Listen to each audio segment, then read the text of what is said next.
WhatsApp guys, সবার কি অবস্থা? অনেকদিন পরে আবহাওয়াটা অনেক ঠান্ডা হলো, মানে রাইডের উপযোগী। তাই বের হয়ে গেলাম একটু রাইড দিয়ে আসি। এদিকে মেঘও গুড়মুড় করে ডাকছে, জানি না কতটুকু পর্যন্ত যেতে পারবো। আর বলাই বাহুল্য, চারপাশে এখন অনেক ধরনের অ্যাক্সিডেন্ট হচ্ছে। এজন্য যতটুকু সম্ভব রাস্তায় সাবধানে চলাফেরা করবেন। পথচারীরা দুপাশের গাড়ি আগে দেখে নেবেন, বাম পাশে এবং ডাম পাশে কোনো গাড়ি আছে নাকি। দুই পাশ দেখার পরে গাড়ি রাস্তা পার হবেন। কখনো তাড়াহুড়া করবেন না রাস্তা পারাপারের ক্ষেত্রে। আর যারা সাইকেল চালান তারা অবশ্যই রাস্তার বাম পাশ দিয়ে চলাফেরা করার চেষ্টা করবেন। অনেকেই আছেন দেখা যায় যে ওই যে হুইলি মারেন, একবার এই দিকে যান একবার এই দিকে যান। এই ধরনের করা থেকে বিরত থাকাই ভালো। যদি দক্ষ হন সেটা হচ্ছে অন্য কথা।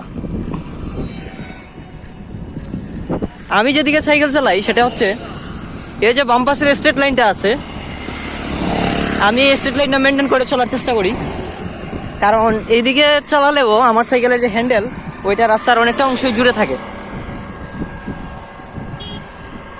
আবহাওয়াটা মেঘাচ্ছন্ন হওয়ায় চারদিকে এই অন্ধকার হয়ে গেছে। এই যে দেখেন গাড়ি ওভারটেক করতেছে, গরুর গাড়ি।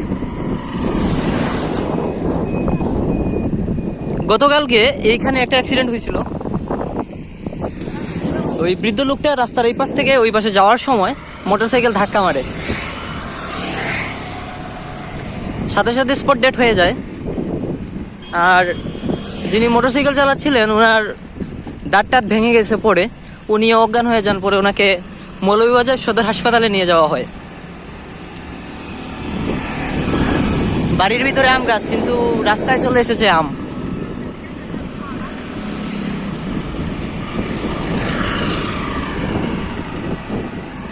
আপনারা সবাই আমার ভিডিওটি দেখছেন,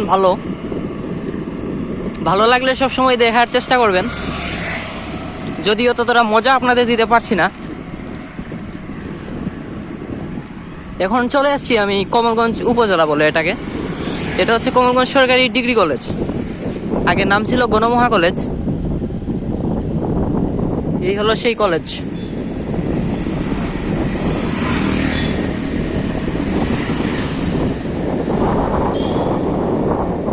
যদি ভালো লাগে তাহলে কমেন্ট করে জানাবেন, একদিন এই কলেজে সাইকেল নিয়ে ঘুরতে আসবো।